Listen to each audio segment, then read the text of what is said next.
Le Rav Yosef Zatzal disait qu'il ne faut pas se rajouter des interdits là où il n'y en a pas.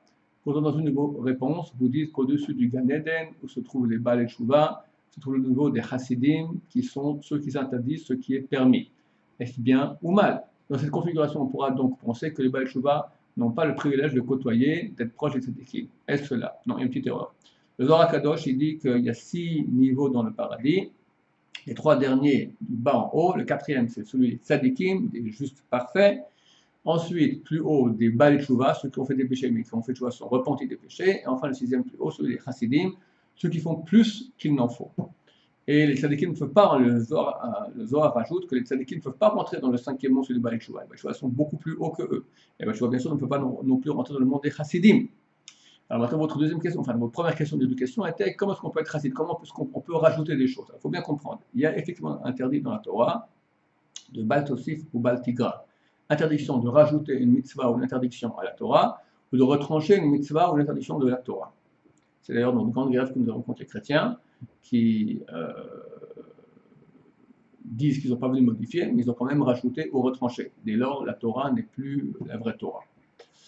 Tout cela à condition qu'on ajoute une mitzvah ou une interdiction au canon biblique. Le canon, c'est 613 mitzvahs. Nous, on vient, on rajoute maintenant encore une 614e, où on descend à 612. Une mitzvah, on annule, on fait que 612.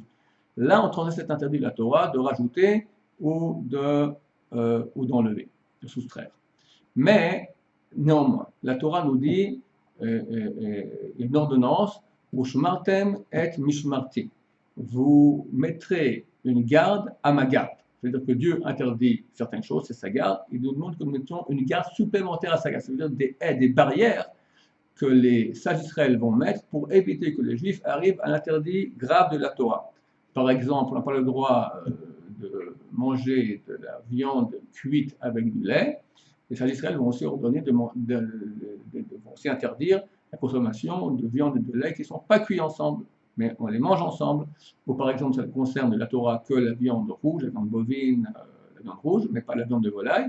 Les sages d'Israël vont interdire aussi la viande de volaille, aussi le fait de boire à 36 heures en consommation de viande de volaille. Tout ça, ce sont des rajouts des sages d'Israël. Quand je parle des sages d'Israël, ce n'est pas des petits rabbins, c'est Moshe Rabbeinu, Aaron Cohen, etc., pour mettre une haie, comme l'a ordonné la Torah, une barrière pour éviter que les Juifs arrivent à l'interdit majeur.